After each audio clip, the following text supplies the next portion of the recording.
بسم اللہ الرحمن الرحیم۔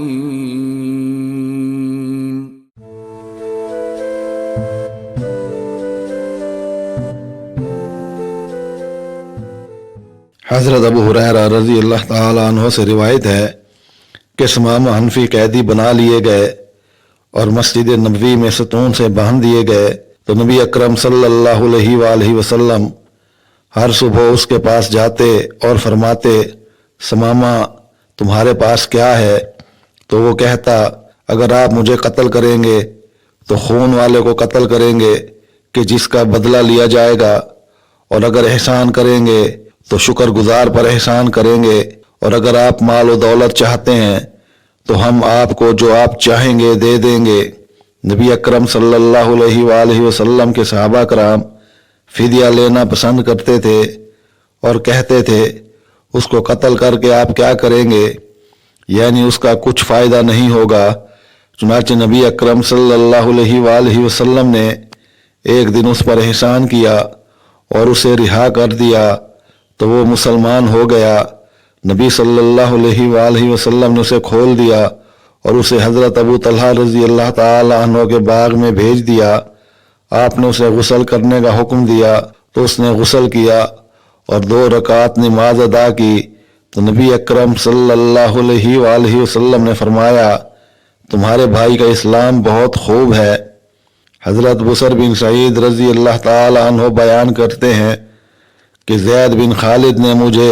حضرت ابو جہیم رضی اللہ تعالی عنہ کی خدمت میں یہ پوچھنے کے لیے بھیجا کہ نمازی کے آگے گزرنے سے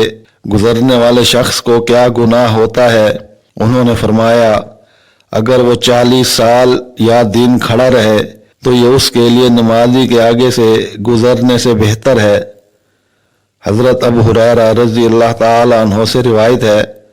کہ رسول اللہ صلی اللہ علیہ وآلہ وسلم نے فرمایا، جب تم میں سے کوئی شخص اپنی نیند سے بیدار ہو تو اپنا ہاتھ 3 مرتبہ دھوئے بغیر برتن میں نہ ڈالے، کیونکہ وہ نہیں جانتا کہ اس کے ہاتھ نے رات کہاں گزاری ہے، کسی حصے کو لگتا رہا ہے۔ حضرت حذیفہ رضی اللہ تعالیٰ عنہ بیان کرتے ہیں کہ میں نے ایک رات رسول اللہ صلی اللہ علیہ وآلہ وسلم کے ساتھ نماز پڑھی۔ آپ صلی اللہ علیہ وآلہ وسلم جب بھی آیت رحمت تلاوت کرتے تو رک کر اللہ تعالیٰ سے رحمت کی دعا مانگتے، اور جس بھی آیت عذاب کو پڑھتے تو ٹھہر کر اللہ تعالیٰ کے عذاب سے اس کی پناہ طلب کرتے۔ حضرت عقبہ بن عامر رضی اللہ تعالیٰ عنہ بیان کرتے ہیں کہ ایک دن ہم نے نبی اکرم صلی اللہ علیہ وآلہ وسلم کے ساتھ نماز پڑھی تو آپ صلی اللہ علیہ وآلہ وسلم نے بڑا لمبا قیام کیا۔